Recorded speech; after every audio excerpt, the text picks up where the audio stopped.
Okay, so predicting what kind of equation you're going to have and predicting the products is the first step necessary for solving a problem like this. We're trying to figure out the theoretical yield. No, not right now. So now we need to balance the equation. To balance the equation, we're going to list all of the elements we have.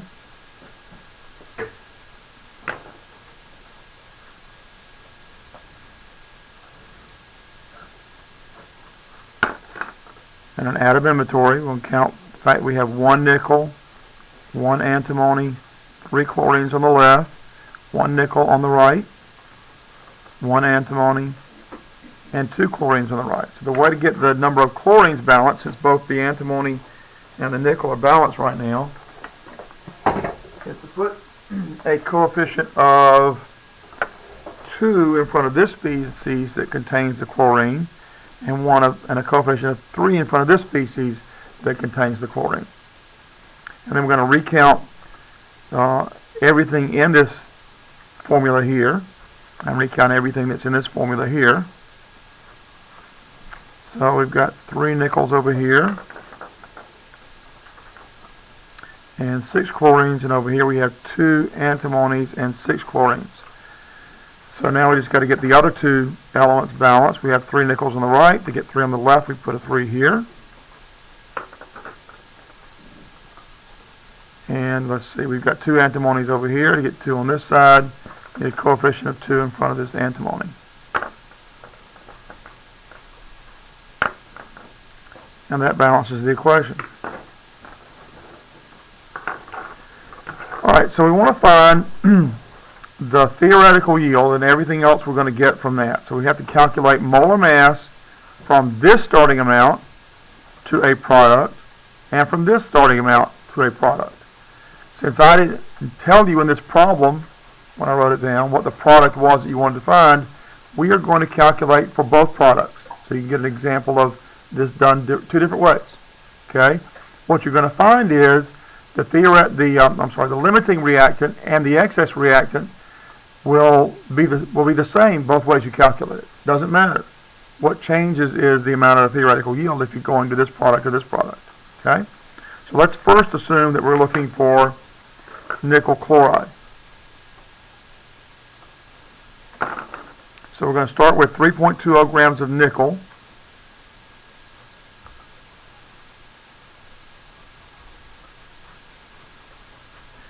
And we've got to have a molar mass in order to go from the grams of nickel to moles of nickel.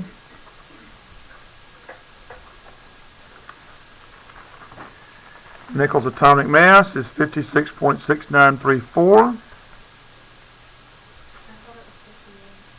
I look at the wrong one. I'm sorry, you're right. 58.6934.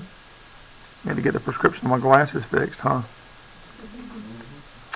Now, on the periodic table, that number is in AMUs, or atomic mass units, or simply the symbol U for the symbol for the atomic mass, or atomic mass unit. But when we're doing calculating molar mass, it's actually in units of grams. It's grams of nickel equals 1 mole of nickel. And it's necessary in this class that you write out that equality statement. If you leave out part of the equality statement, you lose points. Easy points. Don't lose points if you don't have to. What? No. Because the formula for the chemical itself has just 1 nickel. The coefficients are taken care of when we do the molar ratio. For molar mass, we're just looking for the mass for that formula, whatever that formula is. For this, it's 1 nickel. For this, it's 1 antimony and 3 chlorines.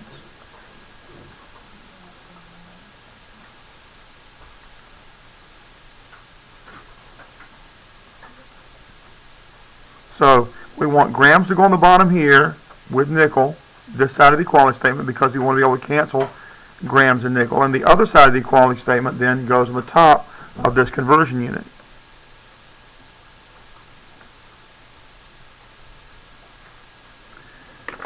We're going to cancel units and species. And now we're ready for the molar ratio step. Molar ratio comes from the balanced equation. We have 3 moles of nickel here in the equation.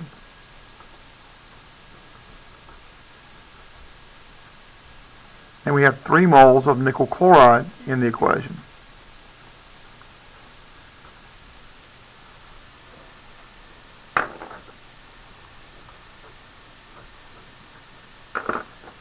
Alright, so now we need to go back to grams.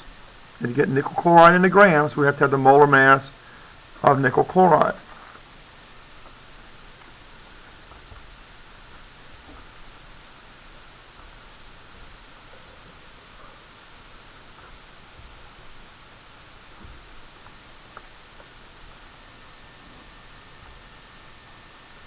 We have 1 nickel. We have 2 chlorines.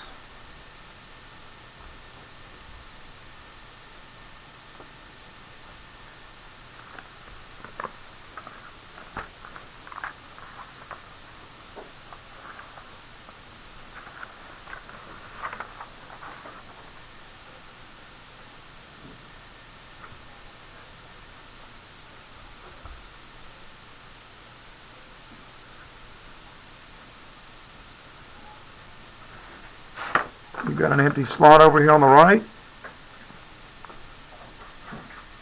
So the number that comes from this, that 4, is going to be rounded off. We don't know what it would have been if there was a number and a digit right there, so we're going to assume it's going to be insignificant, what we call insignificant.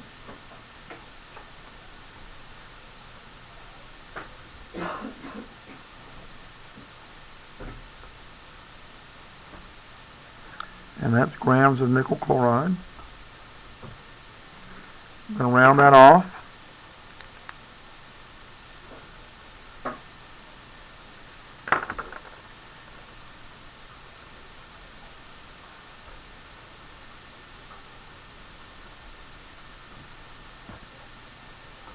And we're going to write an equality statement. So it's not enough just to round it off. In this class, you're also required to write an equality statement. By definition, this mass of nickel chloride is equal to a mole of that. And that's what we're going to write, 1 mole of this. And then from the equality statement, we have everything we need to build a conversion unit. A conversion unit always equals 1. And if we put anything that's equal to each other, 1 on the top, 1 on the bottom, the value is 1. It allows us to convert from one way of measuring it to another way of measuring it without changing that value. So moles are going to go on the bottom in order to cancel these moles. So the 1 mole of nickel chloride goes in the bottom. And then this mass goes on the top.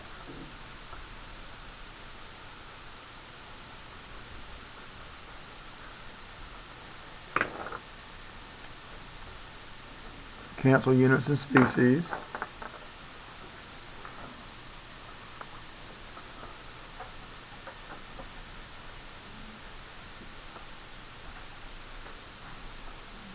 Remember, you're going to take this number, multiply by that number, multiply by that number, and hit enter or equals on your calculator. Then divide by this number and hit enter or equals again. And then divide by this number, hit enter or equals again. That's sort of the fast way to get the answer. Make sure that your calculator gives you a reasonable answer without going through a lot of extra writing and work. Plenty of writing here without having to do extra, right?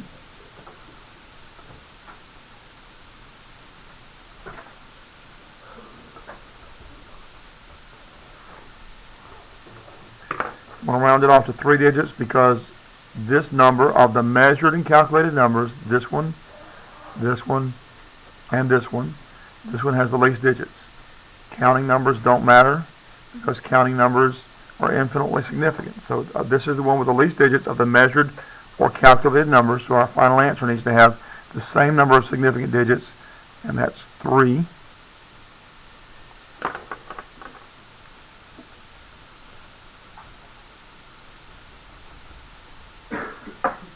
Okay, so that's 1 possible mass of nickel chloride. Now then, let's start with the other amount of reactant and find what mass of product we might get.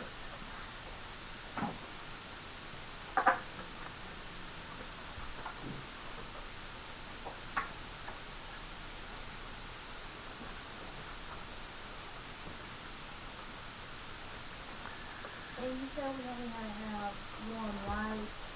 One what? Like we can either do three, since you didn't make it clear with the numbers, we had to do one. You have to do 2 molar mass calculations, but you don't have to do 4. Oh. Okay? I'm using this nickel chloride as the product the first time through. Then I'm going to show you how to do the same calculations using antimony as the product. But if we did only do nickel chloride. That's fine. Okay. As long as you did both mass to mass calculations for nickel chloride. That's fine. You understand? Yes. Okay. So you're going to do the one for antimony. I will do the one for antimony next. Okay. I'm going to do both of them for you.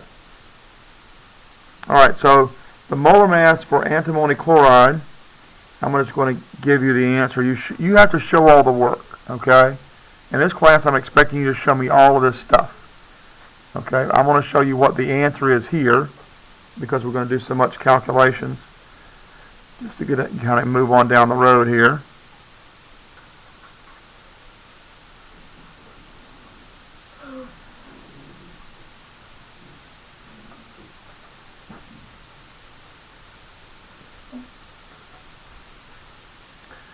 So that's the molar mass of antimony chloride. We put that on the bottom here to be able to cancel grams and the species.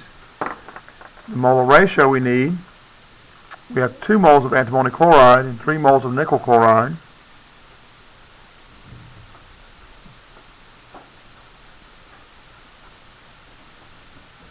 I'm sorry, that was supposed to be, yeah, that's right. And then 3 moles of nickel chloride.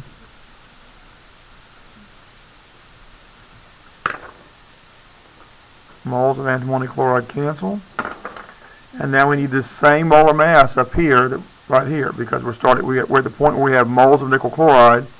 We need to use that same molar mass to get our final answer.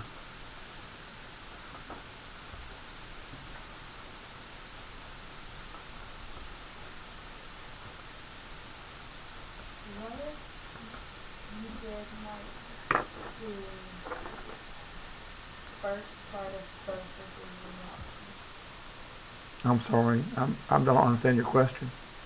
Like, I did nickel chloride for the first, like for the top row, and then I did antimony for the bottom row. No, that won't help you because you got to have the same product to find out which one is the smaller amount. You're looking for the smaller amount of the same product. Let me show you when I get to the end here, okay?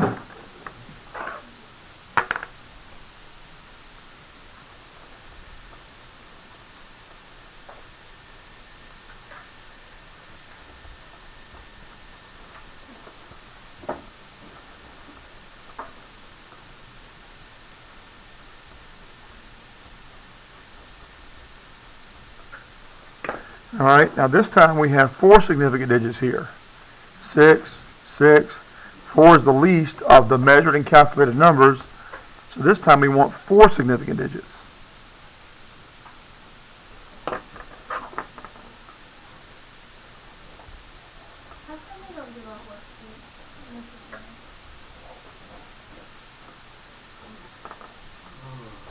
worksheets? I don't find that worksheets are as helpful as having to do things out the long way. You actually learn to do the process and not just take too many shortcuts. If I require you to show me every step, there's plenty of work to do with just one problem, right? And that way, but you're going to be assured of, the more you practice the process, down the road, the more likely you are to have the right answer every time. Okay? The process is more important than the final answer. That's why I don't give out worksheets. Alright? I want to see the process. Does that make sense? Okay.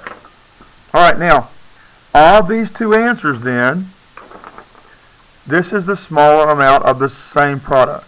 I've got two amounts for nickel chloride, but this amount at the top is the smaller amount. Okay? If this is the smaller amount of nickel chloride, then this is the theoretical yield of nickel chloride.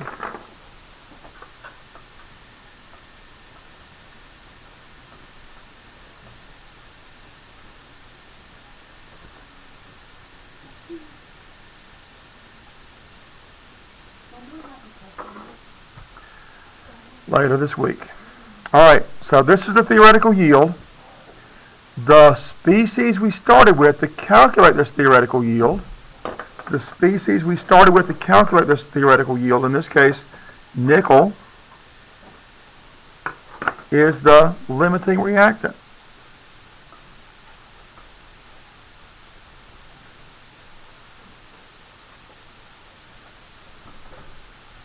Okay?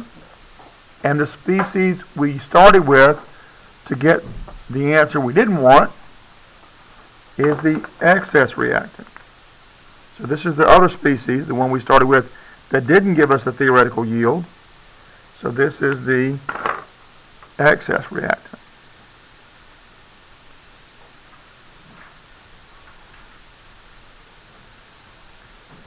Now look, it's not the number or even the units of measurement that's the excess reactant.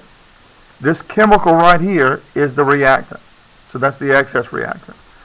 It's not the amount or mass that's the limiting reactant. This chemical species, nickel, is the limiting reactant. I'm sorry, this is the excess reactant. It's the limiting reactant. Okay? Now this is the amount of the limiting reactant, but the limiting reactant is the species. That makes sense? All right. Now, if that's the product we're looking for, nickel chloride, then this would be the correct calculations. But if you chose antimony to be your product, then we need to do the same math, but with antimony being the product instead of nickel chloride. So we're still starting with the same two things here. Okay? We're going to start with 3.20 grams of nickel in one calculation.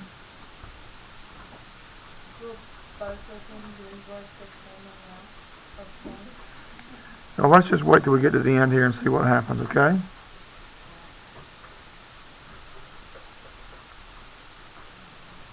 And since this is we're going to have to go to Moleville for both of these, the first step is the same for both of these. Okay?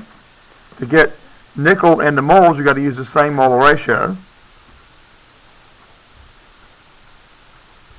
It was calculated exactly the same way.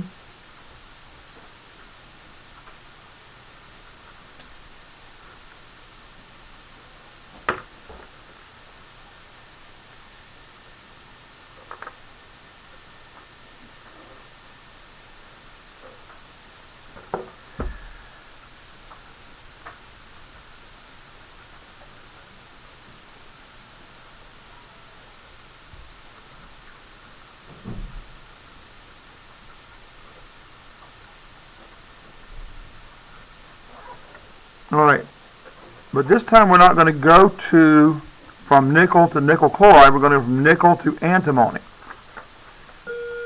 So we have 3 moles of nickel and 2 moles of antimony. So we're going to put 3 moles of nickel here and 2 moles of antimony here.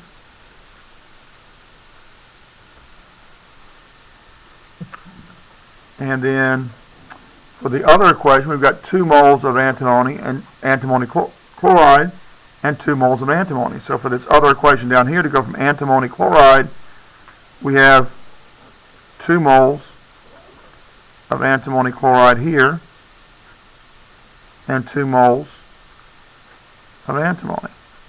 Okay? So the molar ratio depends on what species you're going to and from. Let's cancel all our units here while we're sitting here before we move forward.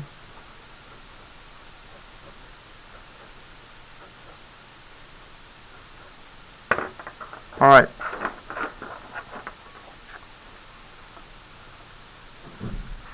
We have moles of antimony in both these problems. We need to know the molar mass of antimony, and for an element that's not diatomic or anything, it's just an element, we just need the atomic mass.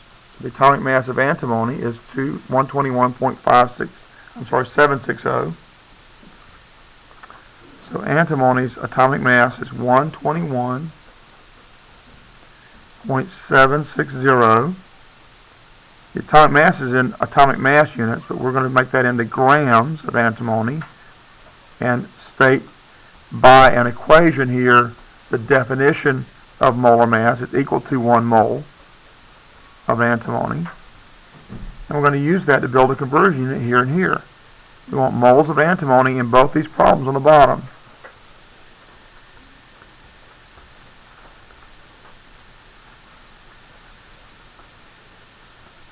And we want to find the mass. So the mass is going to go on the top in both of these.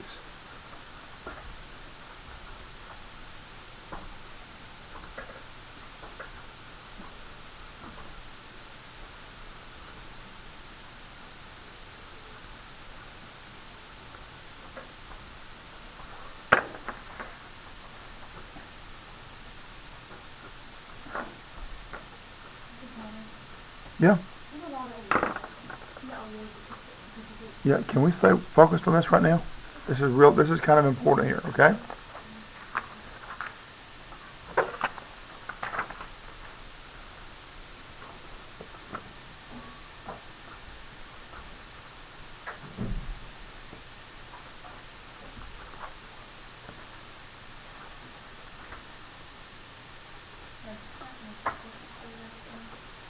What now?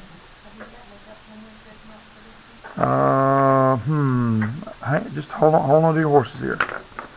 All right, so we're starting with 3 digits here, and the other measured or calculated numbers have more than that. We want 3 digits in our final answer.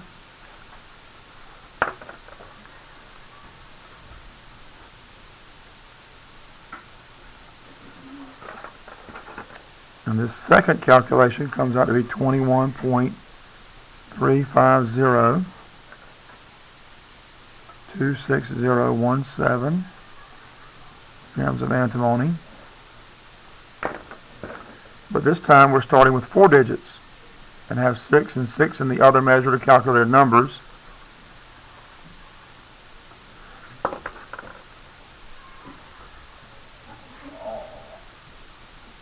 Okay, so looking at these 2 answers then, we can see that this is the smaller amount. So this, if we're using antimony as our product, this amount is the theoretical yield of antimony.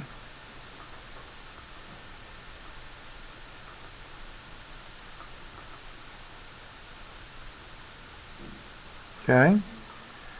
Therefore, the species we started with to get that number, nickel, is the limiting reactant, just as it was in the previous problem.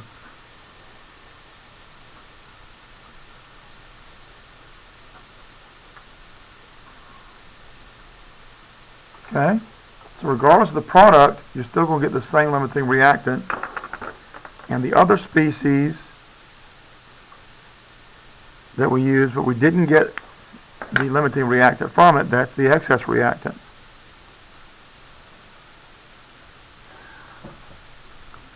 Those match up. Okay?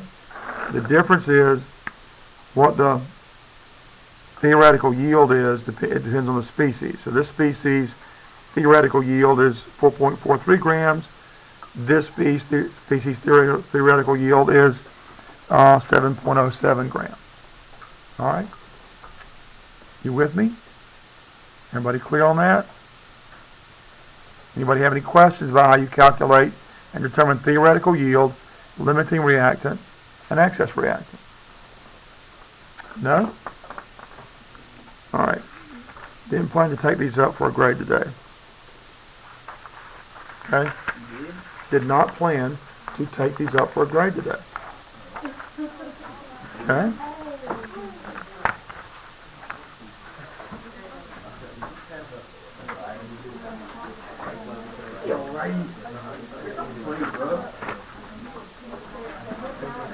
Yes. Yeah.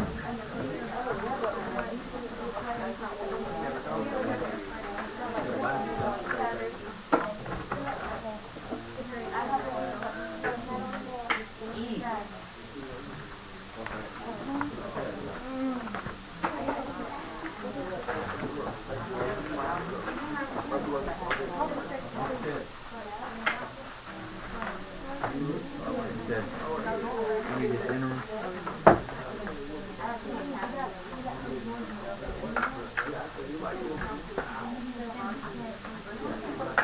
Hold on a minute. Write this problem down, please.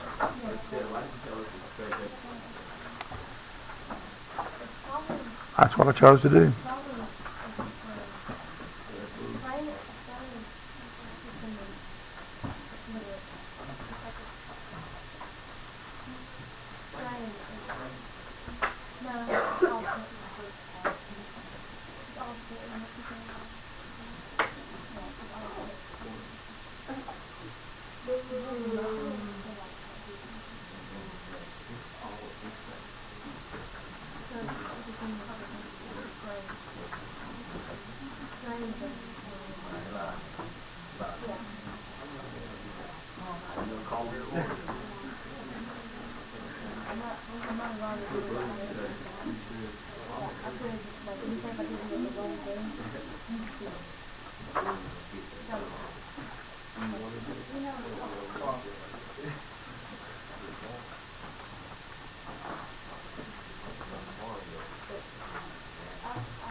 All right, so this is work for you to do. As a class, choose a learning partner to work with. I'm going to come around and check on your interims while you're working on this. And once I check you off, you can file your interim report in your personal file. You can bring it to me tomorrow.